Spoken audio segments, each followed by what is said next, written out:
อ้ยพี่ชื่ออะไร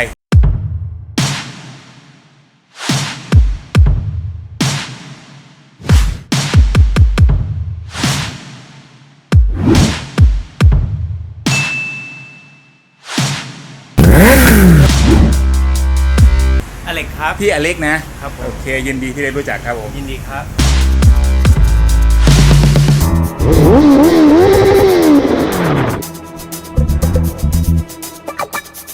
สวัสดีครับผมตอนนี้คุณก็อยู่กับโซไรเดอร์นะครับผมอยู่ที่ร้าน JB นะ JB Superbike ขอนแก่นเดี๋ยวตอนนี้จะมาทำการรีวิวรถสุดยอดรถที่สวยงามมากคันหนึ่งนะครับ CBR ของ R0R นะคันนี้นะครับผมเดี๋ยวจะลองให้พี่ๆเขาไล่ของแต่งดูนะครับมันแต่งเต็มมากๆนะเพราะว่าผมมาดูของแต่งของรถผมเองแล้วก็มาสะดุดตากับรถคันนี้นะครับก็เลยขอรีวิวรถพี่เขาเลยนะครับ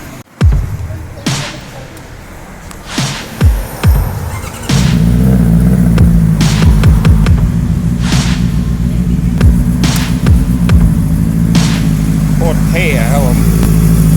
แต่งสวยมากคันนี้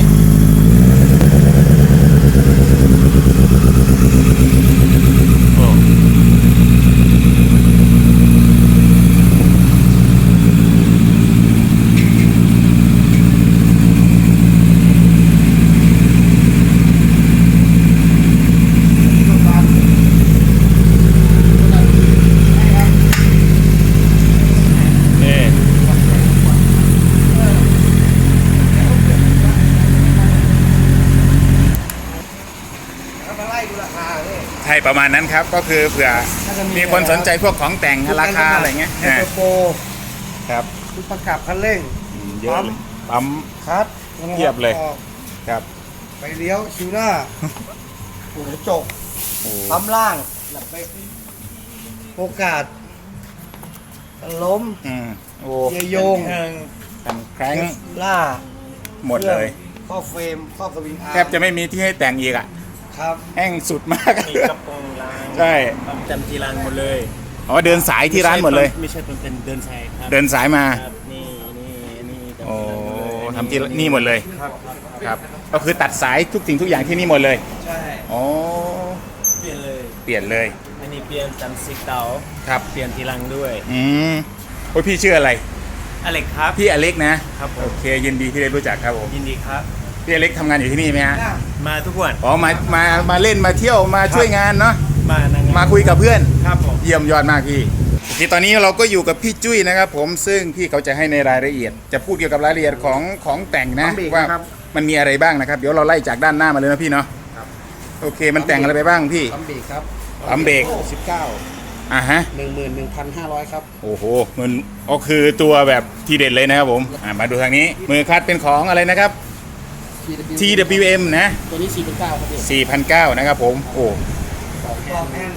บอกแฮนโดมิโนก็800ใช่ไหมฮะโอเคนะครับเหนืบมือนะตัวนี้ผมเพิ่งซื้อไปวันนี้แหละอ่ะเขาเดี๋ยวข้างหน้ายังไม่คุยเลยพี่ชิวตัวนี้ 2,200 ครับชิวของโมโตซ่าใช่ไหมครับ 2,200 นะเปลี่ยนน็อตด้วยโอเคเปลี่ยนไล่น็อตสีด้วยนะครับสุดยอดมากครับอเล็กต่อมาเรามาดูตรงนี้ดีกว่าตัวนี้ Hyper Pro ISC ไหมครับหรือ CSC ISC ตัวท็อปเลย17,000โอเคแล้วขาจับล่ะพี่ขาจับ 2,800 ครับขาจับ 2,800 นะก็คือต้องซื้อรวมกันถึงจะใส่ได้ใส่กับของ F ไม่ได้เนาะขาจับเนาะมันคนละตัวนะพี่คนละตัวครับโอเคปั๊มล่างโอ้เบมโบนะครับผมเท่าไหร่นะฮะราคาตัวนี้พี่เขาบอกว่า 22,000 ครับผมเนี่ยนะฮะแปลงนิดๆหน่อยๆนะครับก็มีแปลงด้วยเนาะแปลงนิดๆหน่อยๆครับก็ต้องแปลงด้วยนะก็คือจับใส่เลยไม่ได้นะพี่นะก็ทำที่ร้านหมดเลยใช่ไหมครับทำที่ร้านหมดเลยนะโอเคดูนะครับก็ไล่สีหมดเลยนะครับผมน็อตสีเป็นสีน้ำเงินนะคันนี้เน้นเป็นสีน้ำเงินนะครับผมไอ้พวกสายคันเร่งอะไรต่างๆนี่เป็นสีส่วนใหญ่จะเป็นสีน้ำเงินนะครับเดี๋ยวเรามาดูที่ลายสติ๊กเกอร์ครับผมมันคืออะไรยังไงมาจากไหนครับนี่สติ๊กเกอร์นี่เป็น HDMC ครับคือทำเองใช่ไหมฮะใช่ครับเป็นแบรนด์ของทางร้านครับโอเคการล้มอย่างเงี้ยครับ HDMC ครับอ๋อของแบรนด์ของทางร้านครับครับผมอันนี้เท่าไหร่ครับพี่ตัวนี้ 1,900ฮะโอเค1,900ส่วนนี้ที่กำลังจะคลอดครับ ท่อ เดี๋ยวที่ร้านก็จะทำท่ออีกใช่ไหมฮะ ใช่ครับ โอ้โหธุรกิจจัดรุ่งเรืองไปไหนพี่ อันนี้กำลังจะคลอดครับ ของกำลังจะส่ง กำลังจะส่งนะ ราคาคร่าวๆได้ประมาณเท่าไหร่พี่พอจะรู้ไหม ข้าวนะครับ7,500ประมาณ7,500 ตีไปประมาณ 7,000 8,000 บวกลบประมาณนี้เนาะ ประมาณนี้ครับ โอเคนะครับผมท่อของทางร้านนะของร้านนี่แหละนะครับ JB Superbike นะครับถ้าใครอยู่ขอนแก่นหรือละแวกนี้ก็มาดูได้นะครับผม เจ้าเกียร์โยง เกียร์โยง 5,800ครับ 5,800นะครับ ของฟาเกียร์ครับ ไอ้นะ เกียร์โยงของฟาเกียร์ ของฟาเกียนะครับโอเคอุ้ยสีเด็ดมากนะครับผมนี่นะครับของฟาเกียแล้วก็ เฟรม ครอบเฟรมนะครับครอบเฟรมเป็นคาร์บอนใช่ไหมพี่ คาร์บอนครับ คาร์บอนนะเท่าไหร่พี่ ครอบเฟรม2,900ครับ ครอบเฟรมตัวนี้ 2,900นะครับผมอันนี้รวมตัวนี้ด้วยไหมฮะ ไม่รวมครับ ไม่รวม ตัวนี้ไม่รวม ตัวนี้ต่างหากนะครับผมตรงนี้ซื้อแยกนะครับไอ้ตัวเนี้ยครอบแครงราคาเท่าไหร่พี่ 2,800 บาทครับ 2,800อันนี้เจ้าของร้านมาเองนะครับผม2,800นะครับโอเคแล้วมีส่วนไหนที่อัปเดตอีกตรงนี้อีกนะครับ ตรงนี้เป็นกันแข้งเครื่องข้าง กัน ขวา ฮะ 1,500 บาท 1,500นะอันนี้น่าจะไล่ไปแล้วเมื่อกี้นะผมจำไม่ได้ราคาเท่าไหร่นะเท่าไหร่นะพี่ลองพูดอีกทีสิ ตัวนี้เป็นการล้ม การล้ม เป็นงาน PON นะ งานที่ร้านใช่ไหม ใช่ครับ ได้ยินว่าที่ร้านทั้งท่อแล้วก็ตัวนี้ด้วยนะ ใช่ครับ ราคาเท่าไหร่ครับการล้มนี่ การล้มนี่จะ 1,950 บาทครับ 1,950นะโอเคนะครับผมส่วนชุดหน้าเราไล่มาหมดแล้วนี่ไอ้ตรงนี้พักเท้าคนซ้อน ชุดพักเท้าคนซ้อน 3,800 บาท 3,800 บาทนะครับครับก็คือมันคือของปลาเกียร์เหมือนกันไหมครับผม ใช่ครับ เหมือนกันนะครับก็คือของคนขี่กับของคนซ้อนเหมือนกันนะครับ ใช่ครับ เท่ากันเลยนะดูไปด้านหน้าเกือบครึ่งคันแล้วนะครับผมข้างบนเรามาดูอีกนิดนึงยังไม่ดูเลยพี่ไอ้ตรงนี้ ตัวนี้จะเป็นขาชุดจับกล้อง เดี๋ยวกล้องพวกโกโปรหรืออะไรยัง ใช่ ไง ครับ ใช่ครับ อ๋อ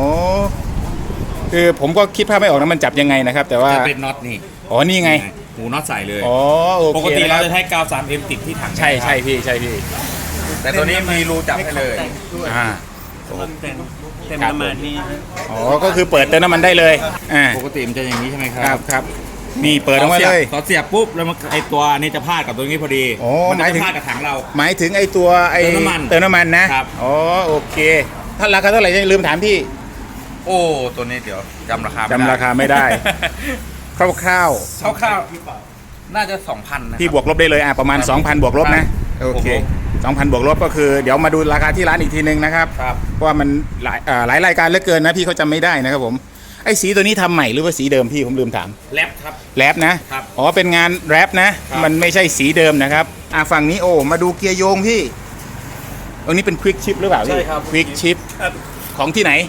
อ๋อพี่กิ๊ฟตัวนี้ของศูนย์เลย ของศูนย์ ครับ อันนี้อัพดาวหรือว่า อัพอย่างเดียว อัพอย่างเดียวโอเคอัพอย่างเดียวนะครับ นี่ชุด ครับ ถังปลาตั้งโซ่ โอเค เวลาปกติ CB ถอดล้อ ครับ เราจะต้องลองด้านใต้นี้ใช่ไหมครับ ใช่พี่ แต่ตัวนี้ดึงเท้าออกได้เลย ดึงออกได้เลย ใช่ ราคาเท่าไหร่พี่ ตัวนี้อยู่ 2,400 บาท ประมาณนี้นะครับผม 2,400นะล้อนี้เปลี่ยนไหมครับหรือว่าล้อเดิมอยู่ ล้อเดิม ล้อเดิมเนาะ คู่ละ 4,390 บาท หมายถึงครอบเฟรมไม่ใช่เขาเรียกว่าอะไร ครอบครอบสวิงอาร์ม ครอบสลิงอาร์มเท่าไหร่นะครอบสลิงอาร์ม 4,390 บาท 4,390 บาทโอ้โหคล่องมากเรื่องราคานะครับอเล็กเราเนี่ย สุดยอดเดี๋ยวไอ้โชคตัวนี้เป็นของเดิมของศูนย์ไหมพี่ของเดิมนะเพราะว่าผมเห็นสีเหลืองนึกว่าของโอลินนะครับไม่ใช่เนาะ ลินยังไม่ได้ทำ ครับผมโอเคอันนี้ท้ายมีอันเดอร์เทลใช่ไหมฮะ ใช่ครับ ใช่ครับ อันเดอร์เทลนี่สั่งอะไรยังไงโอ้ดูนะครับผมเป็นยังไงนะเอาไฟเลี้ยวอยู่ด้านล่างนะครับผม ใช่ โอเคนะไม่เกะกะยื่นออกมานะโอเคนะครับ ก็จะเป็นท้ายไม่เหมือนชาวบ้านเขาหมายถึงว่าท้ายไม่เหมือนตัวสต็อกเลยนะครับประมาณนี้แหละนะครับผมของแต่งเต็มๆนะครับคันนี้สนใจอะไรมาได้นะครับผม JB Superbike นะที่ขอนแก่นหรือว่าละแวกนี้ก็เข้ามาดูได้เลยนะครับผมเมื่อกี้พี่เขาบอกว่าท่อตัวนี้เป็นของแบรนด์ของร้านใช่ไหมพี่ ใช่ครับ เดี๋ยวเราจะลองมาฟังเสียงว่าท่อของร้านเป็นยังไงนะครับซุ้มเสียงเป็นยังไงนะมาดูนะครับเปิดสวิตช์ปุ๊บก็ปกติเดิมๆนะครับก็ในส่วนของเรือนไม้เราคงไม่ทำอะไรมันอยู่แล้วนะครับตรงนี้โอเคปอกแฮนด์เป็นของโดมิโนประกับ Active Active แล้วก็ Domino ส่วนสวิตช์ออฟรันเป็นของโดมิโน อันนี้ Bembo เบมโบ ไล่ของแต่งนี่วุ่นวายหมดเลยนะครับอเล็กนี่ เชี่ยวชาญมากนะ มาทุกวันนะครับผม เดี๋ยวเราจะมาลองมาฟังเสียงท่อใบนี้นะครับผมอเล็กจัดการเลยเยี่ยมโอ้โหจัดเลยจัดเลยโอ้